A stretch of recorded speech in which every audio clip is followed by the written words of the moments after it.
Assalamualaikum warahmatullahi wabarakatuh. Kali ini Bapak akan melanjutkan pembahasan indikator 3.3.13. Ini kita sudah masuk pada kunci daripada akuntansi, yaitu menganalisis bukti transaksi. Itu kalau dalam prakteknya.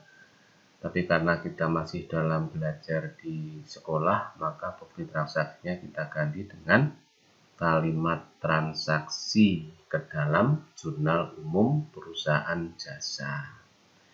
Mengapa ini penting? Ingat, proses awal dalam siklus akuntansi adalah pencatatan di jurnal umum. Jika kita menganalisis transaksinya salah, otomatis mencatat jurnal umumnya salah. Berarti proses selanjutnya juga salah. Nah, oleh karena itu ini penting ya dalam siklus akuntansi, mau di perusahaan jasa maupun perusahaan dagang atau perusahaan industri. Analisis transaksi itu menjadi hal yang sangat vital. Oleh karena itu perhatikan baik-baik. Sebelum kita masuk ke kasus pembukuan, kita lihat apa sih analisis bukti transaksi itu. Yang jelas ini sebuah kegiatan, ya. Kegiatan menentukan kebenaran perhitungan nilai uang, yaitu dengan meneliti perhitungan yang dilakukan, diteliti, ya. Kalau itu bukti transaksi, buktinya diteliti. Kalau itu kalimat transaksi, kalimatnya kita pahami, ya. Sehingga dari pemahaman itu akan melahirkan analisis yang benar, ya. Nah, ini meneliti perhitungan yang dilakukan dan kebenaran penerapan metode yang digunakan serta peraturan perpajakan yang berlaku jika transaksinya terkait dengan metode dan peraturan perpajakan. Jadi kalau udah kaitan dengan pajak, tentunya ini terkait dengan hasil dari proses akuntansi, pada akhirnya nanti menentukan laba atau rugi, yang pada akhirnya laba dan rugi nanti sebagai acuan untuk menentukan besar kecilnya pajak yang harus dibayar ke pemerintah. Baik, untuk memudahkan menganalisis bukti transaksi atau kalimat transaksi ini, Bapak akan langsung pada soal, ya, pada kasus pembukuan. Diperhatikan baik-baik ya video pembelajaran ini, dan nanti tentunya ini nanti ada tugas jurnal umum yang harus kalian kerjakan. Baik, ini kasus pembukuannya. Jadi sedikit berbeda dengan soal-soal kemarin. Jadi di kasus pembukuan ini yang kita proses pembukuannya ini bukan perusahaan baru, tapi perusahaan yang sudah berdiri sebelumnya. Maka bedanya perusahaan baru dengan perusahaan yang sudah berdiri sebelumnya, sewaktu kita akan memproses pembukuannya, maka diawali dari neraca saldo awal, yaitu ditandai dengan periodenya 1 Februari. Ya, neraca saldonya adalah daftar sisa yang berasal dari bulan sebelumnya. Jadi kalau ini 1 Februari, tentunya tabel di bawah ini adalah daftar sisa bulan sebelumnya, yaitu Januari. Sekaligus karena ini daftar sisa di bulan Januari, maka di dalam tabel ini sudah tersusun nama-nama akun, ya, sesuai dengan kelompok akunnya. Jadi di sini ada nomor akun. Nomor akun ini menunjukkan kelompok, dia masuk kelompok akun mana, gitu ya. Coba perhatikan nama akun, di sini ada nama akun, di sini nomor akun. Nomor akun yang diawali dengan 1 dan tengahnya ada 0, ini adalah nama akun yang masuk dalam kelompok harta lancar. Nah, ya, jadi kelompok harta lancar ini nama akunnya. Ya, jadi kalian nanti dalam jurnal umum nggak boleh mengarang-arang nama akun yang tidak ada di tabel ini. Ya, jadi ini untuk mempermudah nanti dalam kalian mengerjakan jurnal umum. Kemudian yang diawali angka 1, yang tengahnya 1 itu adalah harta tetap. Ya, harta tetap sampai dengan tanah. Ini harta tetap. Ya. Ini utang usaha, utang itu diawali 2. Ya, sampai dengan utang bank. Ini utang. Kemudian pangkal 3, ini kelompok modal. Ada 300, 301, 302. Kemudian pangkal 4 adalah pendapatan, pangkal 5 adalah beban. Dan pangkal 6 ini adalah pendapatan di luar usaha, dan pangkal 7-nya adalah beban di luar usaha. Jadi nama-nama akunnya sudah tersusun dengan baik. Ini berasal dari daftar sisa bulan sebelumnya. Kemudian selama bulan Februari tentunya perusahaan ini melakukan kegiatan sebagaimana mestinya, sehingga muncullah transaksi-transaksi seperti ini. Ya, ini transaksi-transaksi selama bulan Februari, ya, dari 1 Februari sampai dengan 28 Februari. Nah, inilah yang harus kita catat jurnal umumnya, gitu ya. Jadi Bapak ulangi sejarahnya ini, bahwa perusahaan yang kita akan catat pembukuannya di jurnal umum ini adalah bukan perusahaan baru, tapi perusahaan yang sudah berdiri sebelumnya. Oleh karena itu, ini ada daftar sisa dari bulan sebelumnya, dan kita catat di awal Februari. Ini tabelnya. Gitu ya. Tugas kita adalah menganalisis transaksi selama bulan Februari untuk kita catat di dalam jurnal umum. Ini jurnal umumnya, formatnya seperti ini. Ya, ini biar enggak gelap, Bapak putihkan ini ya. Ini. Ya, baik. Bagaimana cara mencatat jurnal umumnya? Perhatikan, Bapak tidak akan menjurnal segini banyak, enggak. Bapak hanya mencontohkan 3 transaksi. Tanggal 1 Februari 2015. Maka tanggal di sini ada kolom ini, Bapak ini ya. Ini tanggalnya, ini kolom lebarnya ditulis Februari ya. Februari singkat saja tahun 2015 ya. Kita lihat di transaksi diterima piutang usaha periode lalu 10 juta. Maka di sini tanggalnya adalah tanggal 1. Ya, tulis saja tanggal 1 di sini. Nomor buktinya nggak ada, nomor akun. Nanti nomor akun, nama akunnya apa di sini. Nah, nanti nomor akunnya kita tulis di sini. Gitu, ya. Baik, kita akan analisa. Ya, diterima piutang usaha periode lalu. Ya, piutang itu adalah tagihan. Ya, piutang kita lihat di neraca awal ada piutang ya. Ada piutang usaha, kita nggak usah bingung-bingung, dia 10 berarti harta lancar atau kelompok harta. Kalau piutangnya diterima, maka piutangnya berkurang. Ya, kalau piutangnya diterima, itu berarti piutangnya berkurang.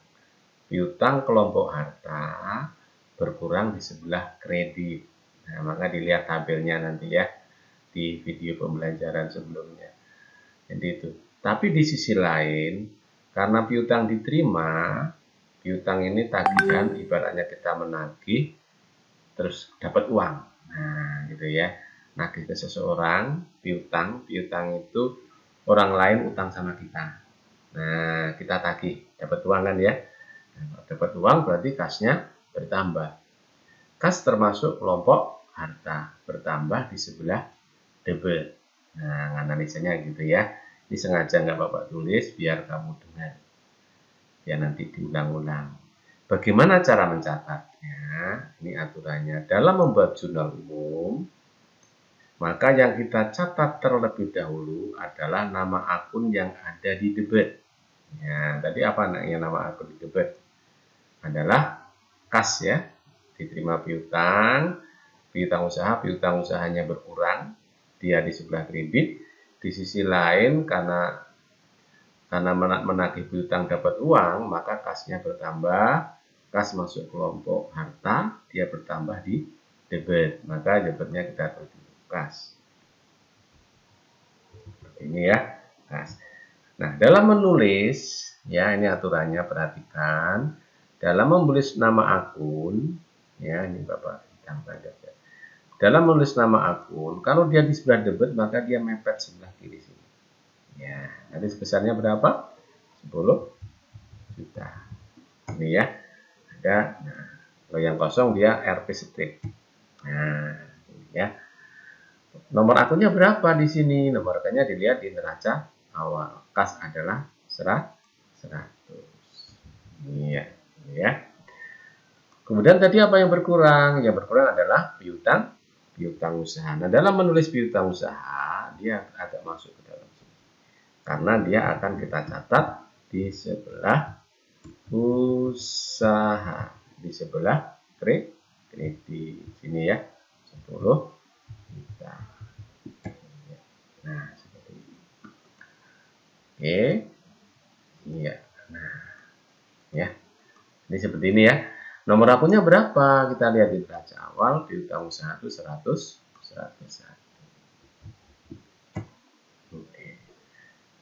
Ya, jadi ini jurnal umum analisa transaksi dari tanggal 1. Ya. Kemudian dari hasil analisa transaksi itu kita catat ke jurnal umum.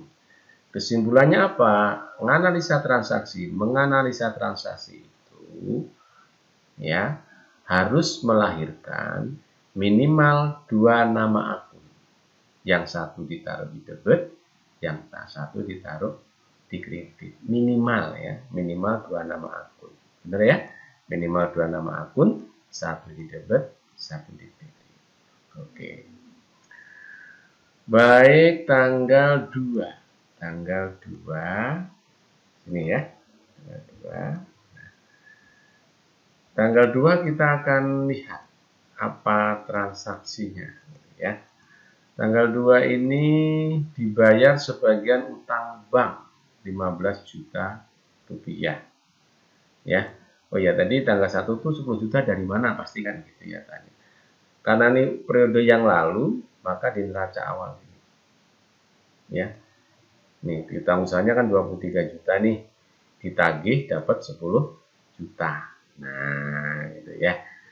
Namanya piutang kan nggak harus kita 15. Oke, kembali tanggal 2. Dibayar sebagian utang bank 15 juta. Kita lihat di neraca awal. Berapa sih utang bank kita? Ini ya. Utang banknya besar, 50 juta. Nah, ini dibayar sebagian utang bank 15 juta. Yang namanya dibayar itu pasti kasnya berkurang. Benar nggak ya? Nah, kas berkurang, dia kita catat di sebelah kredit. Mengapa sebelah kredit? Karena kas termasuk kelompok harta. Harta berkurang di sebelah kredit. Kemudian utang bank ini termasuk kelompok utang. Kelompok utang itu bertambah di kredit, berkurang di debit. Nah, kalau dibayar utang, berarti utangnya berkurang. Ya tak? Kalau yang dibayar utang, berarti utangnya berkurang toh? Kalau utangnya berkurang, berarti dia di sebelah debit. Gitu ya. Maka yang kita catat dulu adalah utang bank di sini, tanggal 2. Utang bank.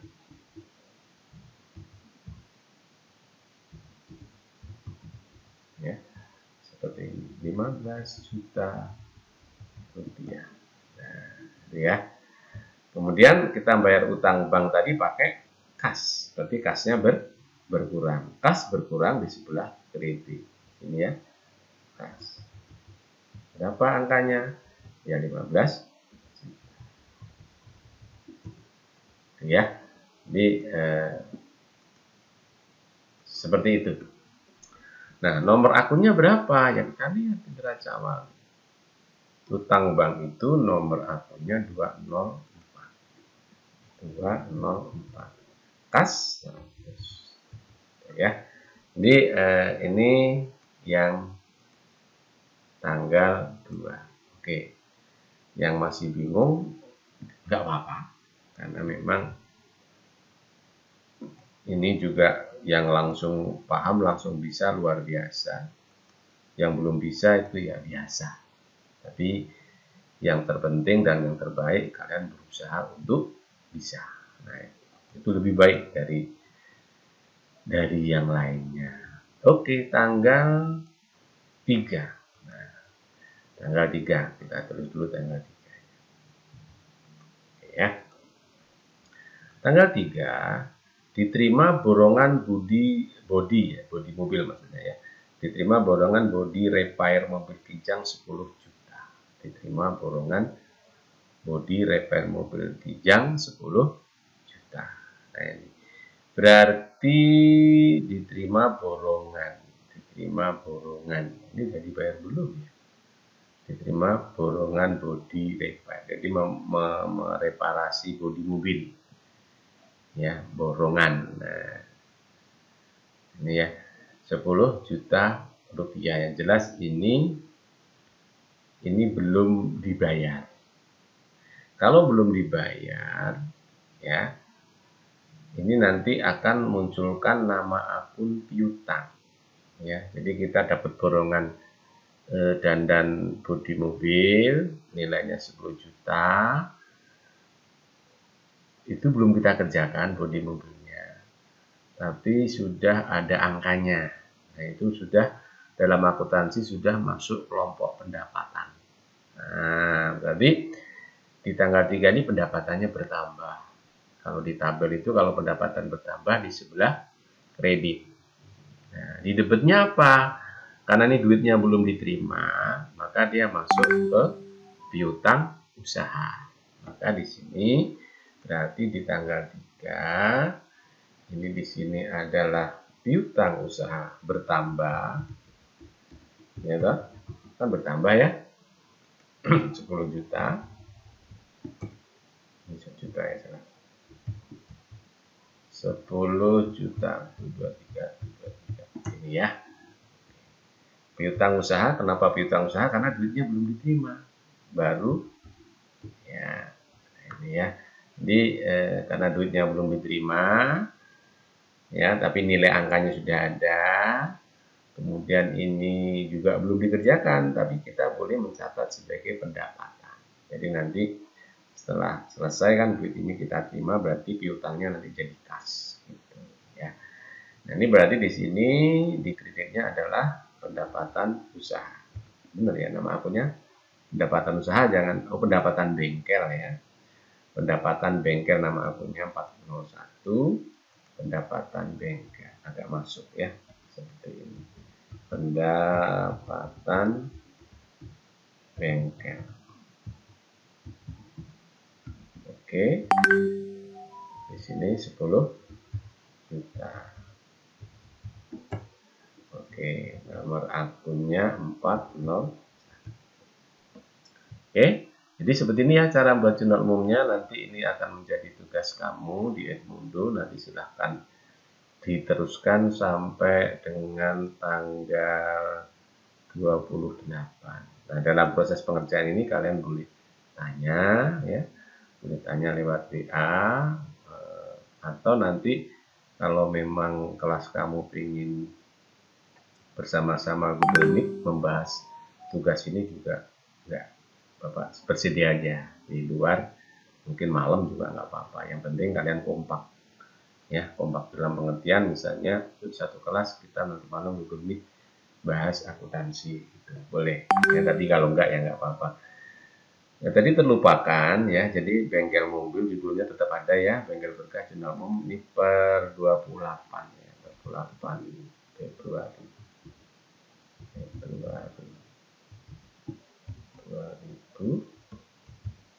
2015 ya, benar ya 2015. Jadi ini akhir bulan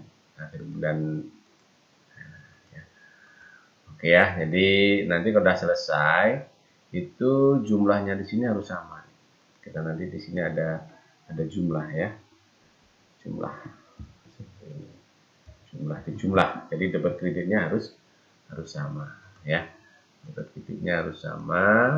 Kalau tidak sama ya harus diperiksa mana yang salah ya. Nah, baik.